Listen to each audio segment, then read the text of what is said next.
Nyande nasande nogas korsi hitande ujunnaje ɗiɗi e nogas e nayi caggal jibinede annabi Isa mo jami kisi gonemu mo ina hawre alkamisa 14 taske hitande ujunere temen nayi capannayi joyi fergo ñalde malande men kettoɗen lawgure fulfulde TV. Weleende Diallo ar ha tinden.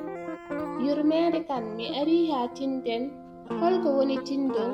Tindol tindintu, tindol andintu, tindol jertintu. Mi rokkuma hen yeru. Wonno ɗo ko dembeyal ina yaha e nder ladde tan ha ngal foti e mbeewa goram ina taƴi ngal jaggi mbeewa ngal wi mbeewa haalanam goongaaji tati sa yiɗi mi accuma.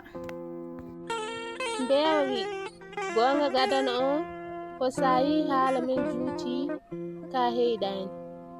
Dembeyal jadi ha huyni koyɗe. Mbeewa ɓocciti dogi. Ngal dogi kadi ngal abbiti mbeewa ngal wi haalanam gonga ɗimmo o. Mbeewa wi somi anduno somi rewi e ngol ɗo lawol enen potta mi rewatano ɗo. Njelel jali ha sarti mbeewa dogi. Njuru dogi kadi abbiti mbeewa jaggi ɗum ndu wi haalanam gonga tataɓo o. Mbeewa wi somi hooti mi wi korejam en potti a ñamanimi ɓe jaɓata.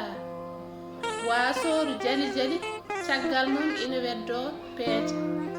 Mbeewa dogi ɗo Demba wiyata ina abbito ɗo tan hawri e gaynako ari. Koye sawtowol Weleende Diallo mo luggere Poli Bodeji e Yurmede Kane mo likseɓe gorgol. Lawgure fulfulde TV wi'en neɗɗo woto haal kala ko andi kono yo andu kala ko haalata yo jam ñallu saro e adunaru ndu kala.